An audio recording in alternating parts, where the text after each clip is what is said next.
I want you to be extra careful inside the Onyx Research Wing. I'm not exactly sure what you're going to find. Whatever it is, probably best not to think too hard about it.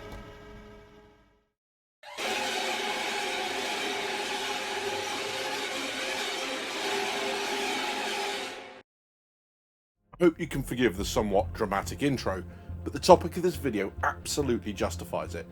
The new Onyx Research Facilities coming with 4.3 are hands down the best locations in Star Citizen so far. They've been given a serious shot of Squadron 42 magic, but CIG have also shown that they're learning lessons from previous locations and events. More on that a little later. In trying to solve the regen crisis, ASD's research took a dark and forbidden turn. They used the lawlessness of the Pyro system to engage in science without the bounds of morality. Utter lunacy that played out during the Stormbreaker patch. It's forced the mastermind, Dr Logan Yorrit, into hiding, and now it's up to you to get on his trail and try to flush him out.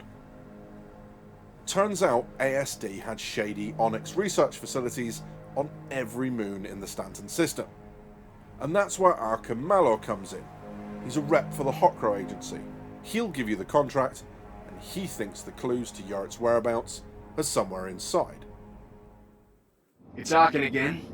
In a bit of good news, it seems some of the old ASD security systems are still outputting data that we might be able to use to pinpoint Yorrit.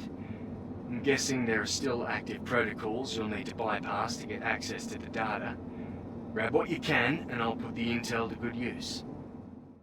Additional intel, the Hockrow Agency is the faction behind the FPS operative mission line first shown at CitizenCon last year, so hooray for actual progress. Each Onyx facility is broken into 3 wings: research, engineering, and an unnamed third wing, which will become the cooperative zones in a future patch. You'll access them through a large personal hangar and then a lobby which has an armistice zone, but once you enter a wing, it's weapons free. Inside, you're up against hostile players, unidentified NPC factions already engaged in fighting each other, and byproducts of ASD's experiments. Some areas remain so radioactive you'll take damage just by hanging around too long. Malor's first contract is a tease, a toe, dipped in the murky waters of ASD's secrets. You're tasked with retrieving data from the wings, intel that might point to Yorrit's activities. Insert, get the data, exfil. That'll open the next contracts in the chain. But nothing stops you from pushing deeper. That's what she said. You'll eventually hit a point of no return, an elevator shaft in the research wing, or a busted bridge in engineering. Cross that threshold, and the only way out for you is through. You'll have to find one of the elevators scattered around that will bring you to the upper floor in the lobby. It's true that CIG might have skimped on the creativity of the exterior of these locations. They pretty much look like recycled distribution center assets. But the interiors are moody, oppressive, and from the moment you set foot inside, it's clear that something has gone very, very wrong. Well, it went really well down here, didn't it?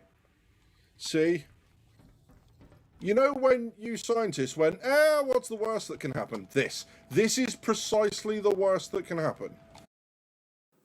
From a zero-G chamber littered with corpses, to a Vandal ship and a biomass experiment that doesn't bear thinking about.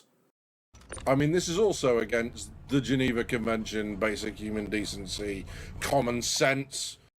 Not to mention the creepy growls from something unseen. See, that sound makes me want to turn round and just leave. CIG has fully lent into the whole science gone wrong vibe.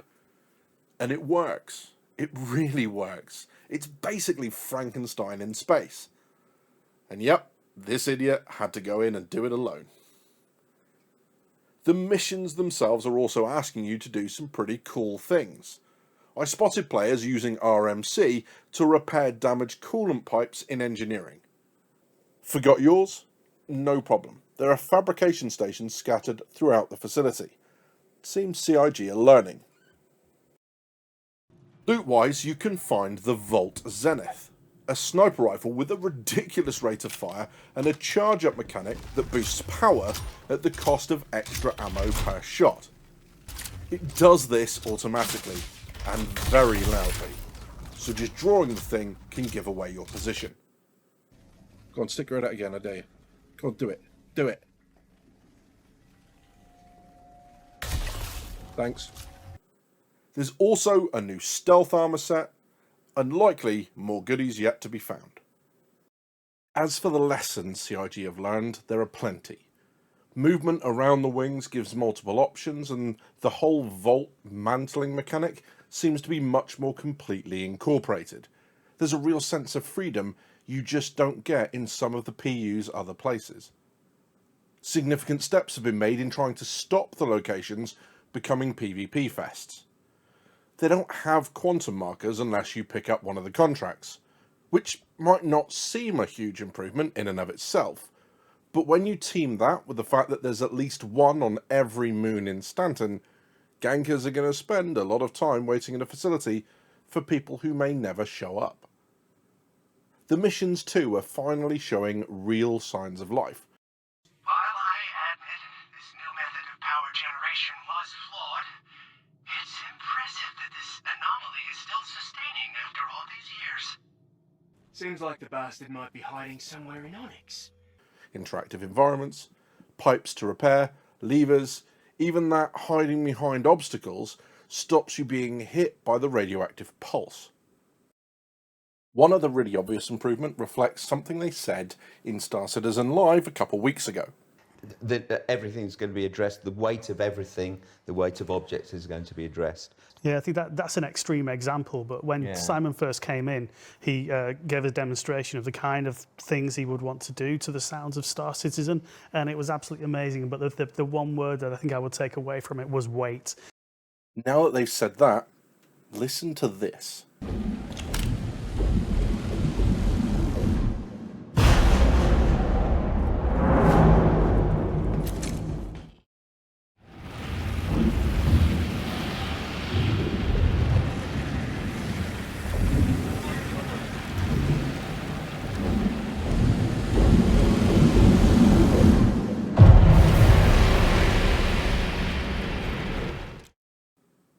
But it's the locations themselves that are the biggest step forward.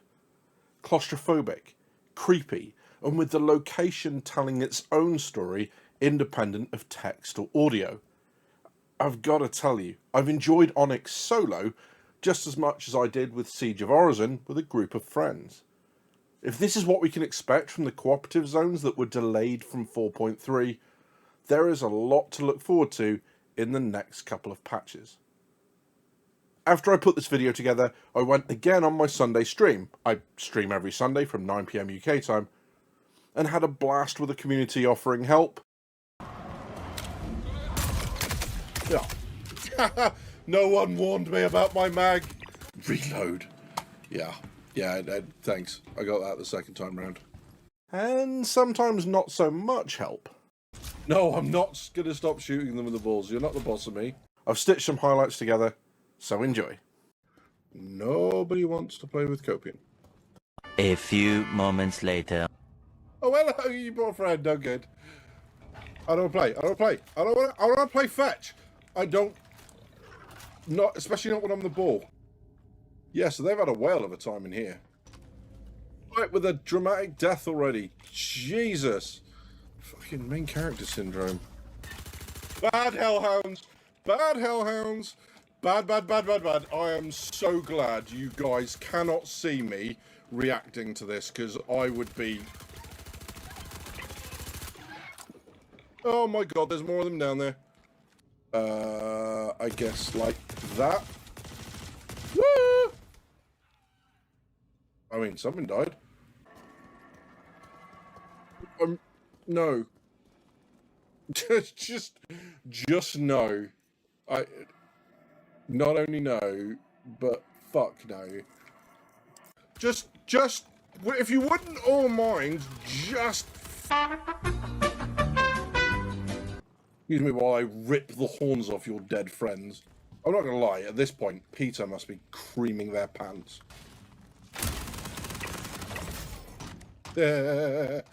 Zap. Catch, doggy. Where did that go? This is literally the dictionary definition of F around and find out. Why aren't you tearing his face off? Get fucked. But yeah, tell me this isn't moody and terrifying. Yet, there's one thing we still don't know, and I'm not talking about the Wayward Doctor's precise location. We're on one side of the Hockrow Agency contract. Who precisely is on the other? It could be a whole range of different interested parties. Could be the UEE and advocacy. They could be after him to either secure justice or to lock him away in some shady government research lab somewhere and have him continue his research. It could be ASD. Maybe they want to secure him, hand him over, in order to, hopefully, avoid some sort of censure for what they've been involved in. They could be looking to shut him up. He could have secrets about other things that no one is yet aware of at ASD, and they think that Yorrit will trade those secrets out in some immunity plea with the advocacy.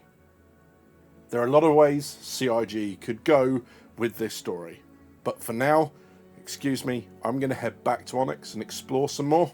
You've been watching Drinkers with Gaming Problems. Thank you very much for stopping by. I'll see you soon.